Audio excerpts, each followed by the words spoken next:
क्या कभी आपने ध्यान दिया कि उत्पत्ति 1 अध्याय 1 पद का संपूर्ण पृथ्वी 1 अध्याय 2 पद के अनुसार पृथ्वी बेडोल और सुनसान पड़ी है।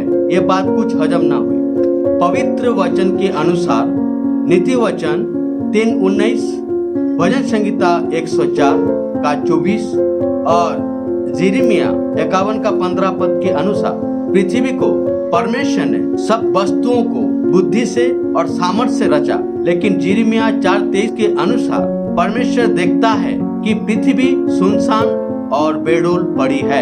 आइए हम उत्पत्ति 1 अध्याय 2 पद पढ़ें। और पृथ्वी बेडोल और सुनसान पड़ी थी और गहरे जल के ऊपर अंधियारा था तथा परमेश्वर का आत्मा जल के ऊपर मंडराता था।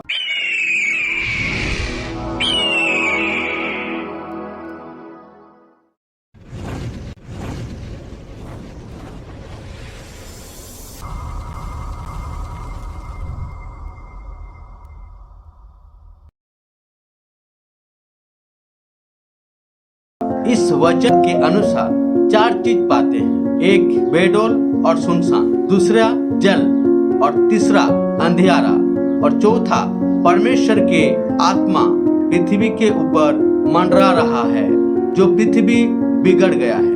कैसे?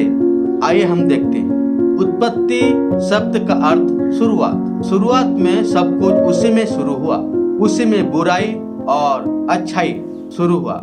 ये किस प्रकार हुआ, किसके द्वारा हुआ? आइए हम देखें। हम जानते हैं कि परमेश्वर पृथ्वी को उत्पत्ति 1 अध्याय 1 पद के अनुसार इस पृथ्वी को बनाने से पहले स्वर्ग को बनाता है। स्वर्ग को बनाने के बाद स्वर्ग में महिमा के लिए अपने श्वास से आर्क एंजल यानी प्रधान दूतों को बनाता है। मगर भजन संहिता 33:6 के अनुसार दूतों को हिब्रू भाषा में मालाक कहा जाता है।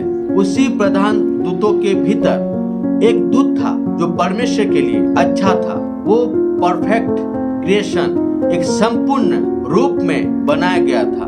उसको उसका एक नाम दिया गया था जो लूसीफर कहा जाता है। हिब्रू भाषा में हेलेल और अरबिक भाषा में इब्लिस कहा जाता है। अय्यूब 1:6 के अनुसार वो 7 स्वर्ग तक पहुंच सकता है और परमेश्वर के सम्मुख खड़ा हो सकता है। इसीलिए मॉर्निंग स्टार, सुबह का पुत्र कहा जाता है। एक शैतान के रूप में जब परिवर्तित नहीं हुआ था, वो परमेश्वर के लिए सुंदर दिखाई देता था। यह हेजकेल 28, 13 और 14 में लिखा गया है। उसी के ऊपर सब दूत भरोसा करते थे, लेकिन बाद में वो पतन का कारण बना क्योंकि वो अपने आप को सबसे ऊंचा बनाना चाहता था।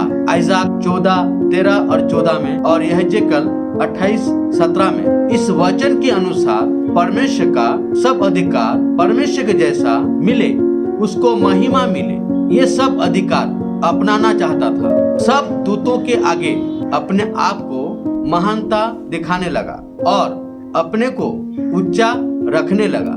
इसके कारण अच्छाई के बदले उसके अंदर बुराइयां उत्पन्न हुई और मिखाइल के साथ युद्ध करने लगा। प्रकाशित वाक्य 12:17 में लिखा गया है, संपूर्ण सेना उसी की हो जाए। फिर भी वो 3 भाग स्वर्गदूतों ने उसके पीछे चढ़ने लगे, मगर एक भाग ईमानदार दूतों ने परमेश्वर के लिए लूसीफर के संग युद्ध किए। लूसीफर के कारण पृथ्वी के ऊपर अंधियारा छाने लगा क्योंकि शैतान इस पृथ्वी के अधिकार को पाना चाहता था जो पृथ्वी पाप रहित था। क्योंकि शैतान को पता था कि परमेश्वर ने एक अपने स्वरूप पुत्र को इस पृथ्वी को सौंप देगा जो उसी का राजा होगा। इसीलिए लूसीफर को कतः मंजूर न थी, उसको सहा नहीं गया क्योंकि वही राजा को स्वर्ग के दूतों के द्वारा आराधना करेंगे। हिब्रू 1:6 के अनुसार उसी के कारण पृथ्वी बेडोल और सुनसान बनी। इसलिए परमेश्वर ने पृथ्वी के ऊपर जल में डुबा कर रखा और उसकी आत्मा मंडराता रहा। आमीन।